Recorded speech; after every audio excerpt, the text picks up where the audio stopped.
The splash still rings in my ears.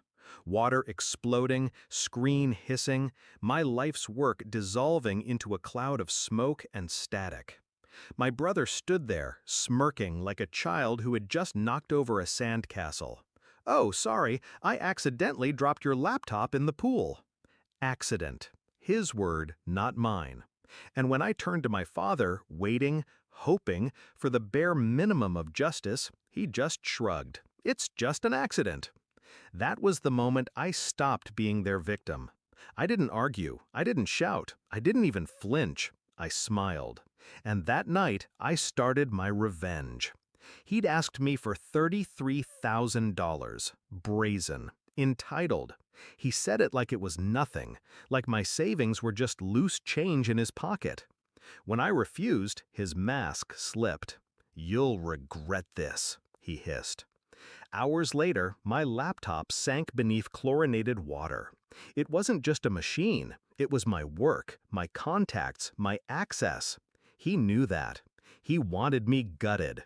But he underestimated me. I'd always been the quiet one. Growing up, he was the golden child, the one who could crash Dad's car and still get praised for being adventurous, the one who could fail exams and get excuses, while my A's were expected. And me? I was the background, the helper, the fixer, the one who paid bills when Dad forgot, who cleaned up his hangovers, who patched holes my brother left behind. They thought my silence meant weakness, but silence is sharper than a knife if you know when to use it. So when my brother laughed over my drowned laptop, I didn't mourn, I recalculated. Because what he didn't realize was this: my strength was never in the device, it was in the access, the passwords, the accounts, the digital veins of our family's fragile empire. I had built the infrastructure he depended on: banking apps, utility logins, investment dashboards. He never bothered learning. He always came to me with his forgotten passwords, and I always fixed it. That night, I stopped fixing. I started breaking. At 11:37 p.m., I began. One call to the bank, another to the brokerage, a few subtle password resets. Nothing loud, nothing dramatic. Just quiet locks clicking into place. By 2:15 a.m., his accounts were frozen. His credit cards declined. The streaming subscriptions he lived on, gone. By 3 a.m., I rerouted the family trust notifications to my email. He'd wake to silence.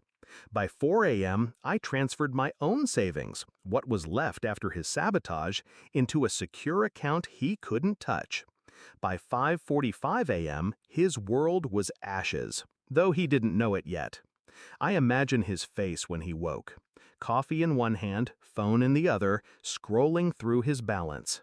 Zero. Again. Zero. Transaction failed. Login denied. And then the first wave of panic. The frantic calls to the bank, the long hold times, the dawning realization that the safety net was gone. Because for the first time in his life, he wasn't protected. I had stripped the armor away. He called me at 6:12 a.m. I let it ring out. Then again, and again. By the 10th call, I answered. His voice shook, anger wrapped in fear. "What the hell did you do?" I let him rant, shouted threats, wild accusations.